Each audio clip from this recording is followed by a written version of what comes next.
সময় সকাল 9:30 বেরিয়ে পড়লাম। আজকে তার টাইটেল আর থাম্বনেল দেখে তো সবাই বুঝতে পেরে গেছো যে আজকের ব্লগে তোমাদের সাথে কি শেয়ার করব। সুবর্ণরেখা নদী পেরিয়ে এই যে ঝাড়খণ্ডে প্রবেশ করলাম। এই সুবর্ণরেখা নদীটাই ওয়েস্ট বেঙ্গল আর ঝাড়খণ্ডের সীমারেখা, মানে নদীর এপারে ওয়েস্ট বেঙ্গল, নদীর ওই পারে ঝাড়খণ্ড। হাই, গুড মর্নিং, আমি আলপনা, সিঙ্গল মাদার লাইফস্টাইল। তোমাদের সবাইকে প্রত্যেক দিনের মতন অনেক অনেক সুস্বাগত। আশা করি সবাই খুব খুব ভালো আছো। আজকে একদম রাস্তা থেকে ব্লগটা শুরু করেছি। আর দুই ভাই বোনে আমার সাথে আছে। আজকের দিনটা সত্যি খুব স্পেশাল। মেয়েকে দিয়ে এসেছিলাম আজ থেকে 3 বছর আগে 2020-তে হোস্টেলে, আর আজকে আনতে যাচ্ছি। হ্যাঁ, হোস্টেল লাইফ ওর শেষ হয়ে গেছে। হোস্টেল লাইফ, কলেজ লাইফ সব কিছুই শেষ হয়ে গেল। তো সমস্ত বেডিং পত্র আনতে যাচ্ছি। মেয়ে ওয়েট করে আছে। আর ট্রেনে, আমাদের এখান থেকে ট্রেনের যোগাযোগ তো খুব ভালো, তোমাদেরকে এর আগেও বলেছি। কিন্তু ট্রেনে এতটা লাগেজ নিয়ে আসা পসিবল নয়, কারণ বাক্স আছে, তো সেটা মা মেয়ে আনতে পারবো না। তো সেই জন্য গাড়ির ব্যবস্থা, ঠিক আছে। তো আর আমি আপাতত এখন পৌঁছেতে আমাদের ঝালদা থেকে ট্রেন পর্যন্ত। আর এখানে চেকিং চলছে, যেহেতু সামনে ইলেকশন, তো সেজন্য চেকিং চলছে। তো সেই চেকিংয়ের জন্য দাঁড়িয়ে আছি। ওদিকে দাদা চেকিং করতে গেছে, তো আমি মনে করলাম ব্লগটা শুরু করে দিই। এন্ট্রি পাস নিয়ে আমরা আবারও বেরিয়ে পড়লাম আমাদের গন্তব্যের দিকে। আর যারা রাঁচি সম্পর্কে কম বেশি জানো তারা তো জানবেই যে এই সময় রাঁচির যে ন্যাচারাল ভিউ কতটা মন কাড়ার মতন। কারণ রাঁচির ওয়েদারও খুব ভালো, আর চারিদিকের ন্যাচারাল ভিউ তোমাকে একদম মুগ্ধ করবে, এটার গ্যারান্টি আমি দিতে পারি যারা প্রকৃতি বা ঘুরতে ভালোবাসো তাদেরকে। তো যাই হোক, আমি একটু একটু করে তোমাদের সাথে শেয়ার করছি। আমার তো ভীষণই ভালো লাগছিল, যেহেতু বসন্তকাল, এই সময় প্রকৃতির একটা অন্য রূপ থাকে, আর সেটা দেখেই মানে মুগ্ধ হচ্ছিলাম। আর তাই তোমাদের সাথে একটু একটু করে শেয়ার করছিলাম। আর এই ভিউটা দেখো, ওই চাদরের ঢাকা দেখো পাহাড়, পুরো শাল গাছের আর সাইড দিয়ে ট্রেন যাচ্ছে। দারুণ লাগছিল দেখতে। জানি না ক্যামেরাতে কতটা ভালো লাগছে, কিন্তু আমি চোখে দেখছিলাম তো আমার ভীষণ ভালো লাগছিল ভিউটা। প্রকৃতির সৌন্দর্য দেখতে দেখতে একটা সময় মেয়ের কলেজে পৌঁছে গেলাম। 2020-তে যখন করোনা শুরু হয়েছিল, সেই সময় মেয়েকে এই YBN ইউনিভার্সিটি মা কলাবতী নার্সিং ইনস্টিটিউটে ভর্তি করেছিলাম। लेने के लिए आए हैं GNM 3rd ईयर।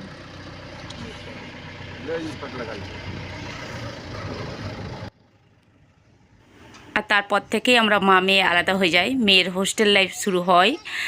তো এখন গাড়িটা ঠিকঠাকভাবে কোথায় পার্কিং করা যাবে সেটাই দেখা হচ্ছে, কারণ মালপত্র অনেকটাই আছে, লাগেজ বেশ অনেকটা আছে, ওগুলো তুলতে হবে। আমিও এখন জানি না কতটা লাগেজ হবে, তবে একটা মোটামুটি পরিমাপ করতে পেরেছি, মেয়ে যেভাবে বলেছে সেই জন্যই গাড়ি নিয়ে আসা, তা না হলে ট্রেনেই চলে যেতাম। তো চলো নামা যাক, দেখি এবার মেয়ের সঙ্গে দেখা হবে অনেকটা দিন পর। তো হোস্টেল প্রায় ফাঁকা, কারণ 21 তারিখে ওদের পরীক্ষা শেষ হওয়ার পরই স্টুডেন্টরা যেতে শুরু করেছে। আর আজকে হচ্ছে 23 তারিখ, অনেকটা লেট করে ভিডিওটা তোমাদেরকে দিচ্ছি। তো দেখো বেশ গোটা কয়েকজন আছে। আর এই যে এগুলো মেল লাগেজ, আমি দেখেই চিনতে পেরেছি ও বার করে রেখেছে। তো যাই হোক, ওকে ফোন করি চলো, আর একটু তোমাদের ওদের সামনেটা একটু দেখালাম হোস্টেলের। এই দেখো, কয়েকবার তোমাদের সাথে শেয়ারও করেছি, তো এটা শেষবারের মতন হয়তো। আর এখানে মেয়ে থাকবে না, অনেকটা স্মৃতি নিয়ে সে আজকে বাড়ি ফিরে যাচ্ছে। আর ওই দেখো মেয়ে নামছে।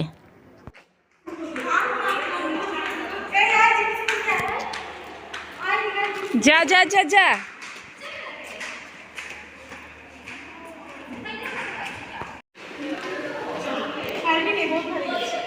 उसमें क्या है?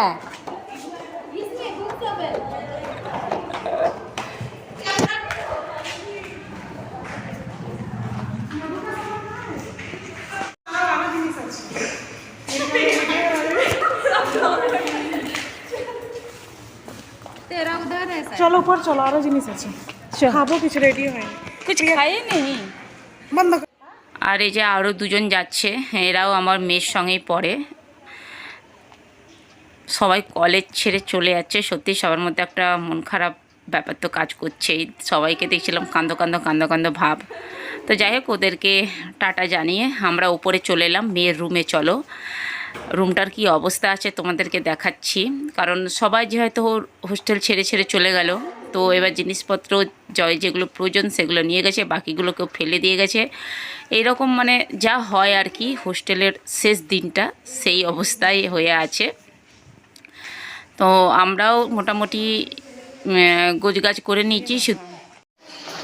এখন একটু খাওয়া দাওয়া করবো, তাছাড়া সব জিনিসপত্র, বাকি জিনিসপত্র সব নামাবো।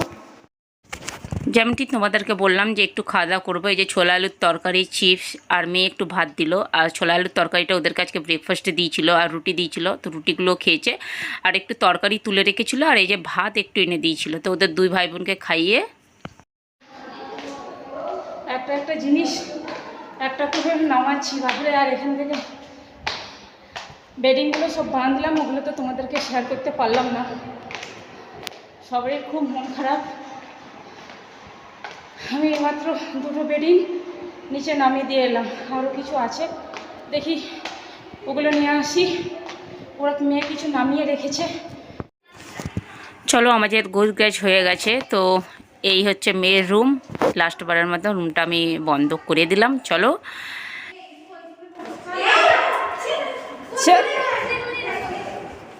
চলো চলো,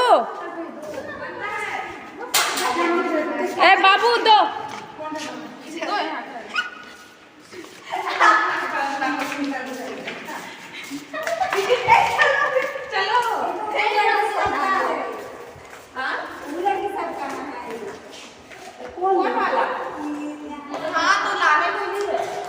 अभी गाड़ी लेके डेवलप करना है।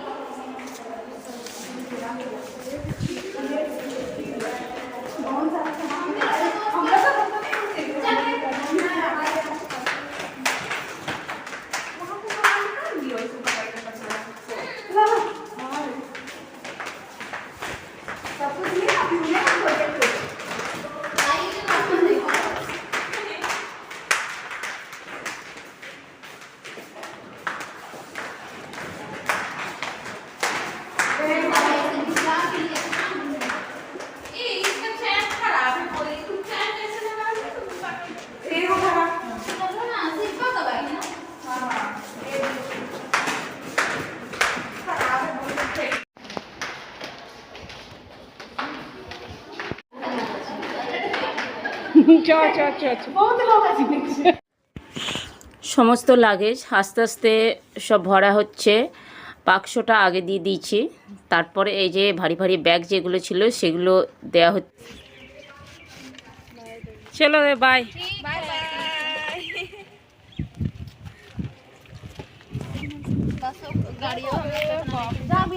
চৌট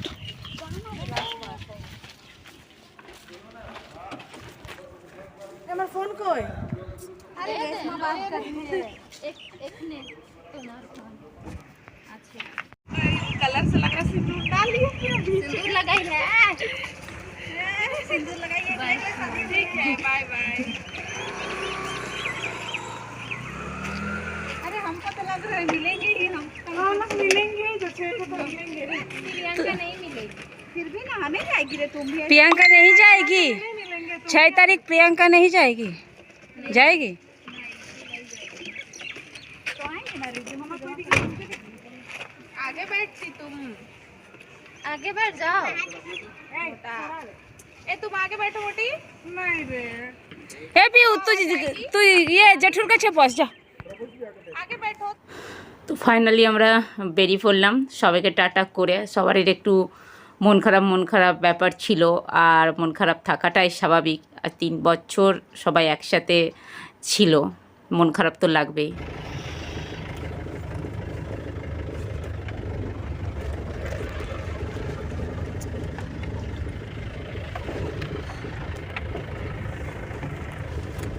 Bluetooth mode.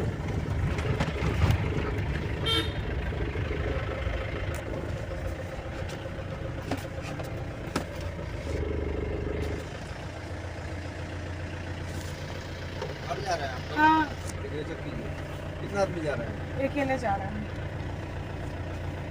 पेन लीजिए। तारीख डालिए, नाम लिखिए, मोबाइल नंबर, फॉर्म, सिग्नेचर।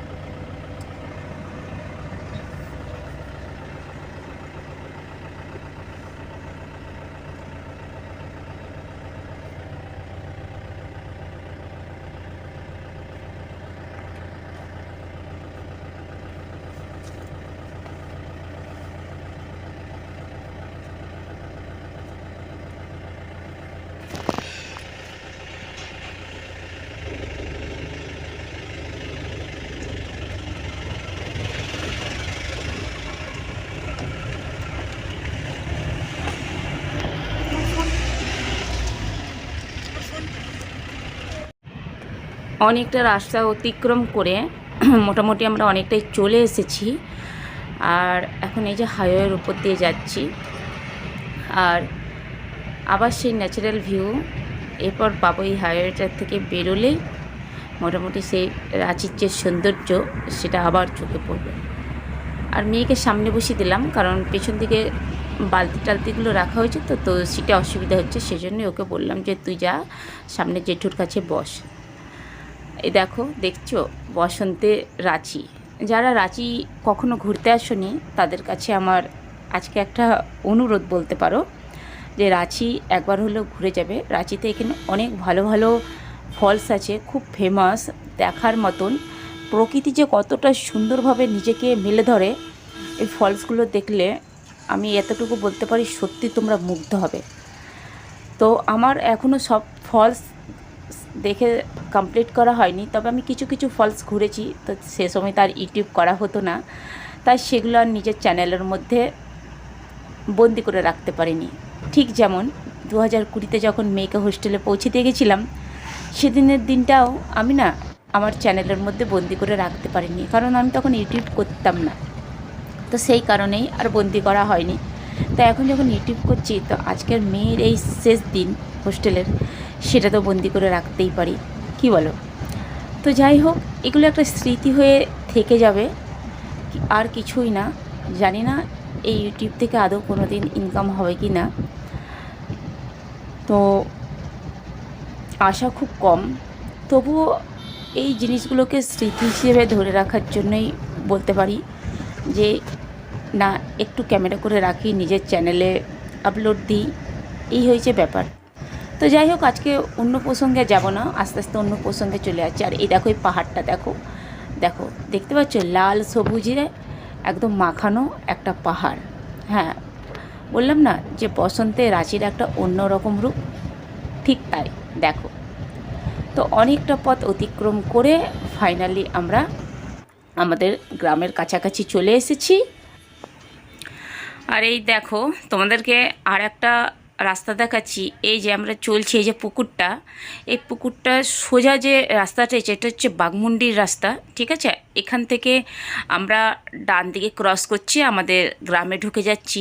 আর বাঁদিকে যে রোডটা পড়ে থাকছে, এটা হচ্ছে সোজা অযোধ্যা পাহাড়ের রোড। হ্যাঁ, অনেকেই জানি অযোধ্যা পাহাড় ঘুরতে আসো। এই দেখো বাঁদিকে যে রোডটা, এটা হচ্ছে অযোধ্যা পাহাড়ের রোড। আমার বাড়ি থেকে অযোধ্যা পাহাড় 60 কিলোমিটার, খুব বেশি দূরে নয়। তো গ্রামে পৌঁছে গেলাম, মেয়েকে ফাইনালি বাড়ি নিয়ে এলাম। তবুও মেয়ের মানে একটা মন খারাপ দেখছি, চুপচাপ। কিন্তু যাই হোক, সময়ের সাথে সাথে সব কিছুকে মানিয়ে নিতে হয়, আর মেয়েও সেটা শিখে গেছে, আমি সেটা বুঝতে পারলাম। তো চলো, আজকের ব্লগটা এই পর্যন্তই, দেখা হবে আবার একটা নতুন ব্লগের সঙ্গে। সবাই খুব ভালো থেকো, টাটা।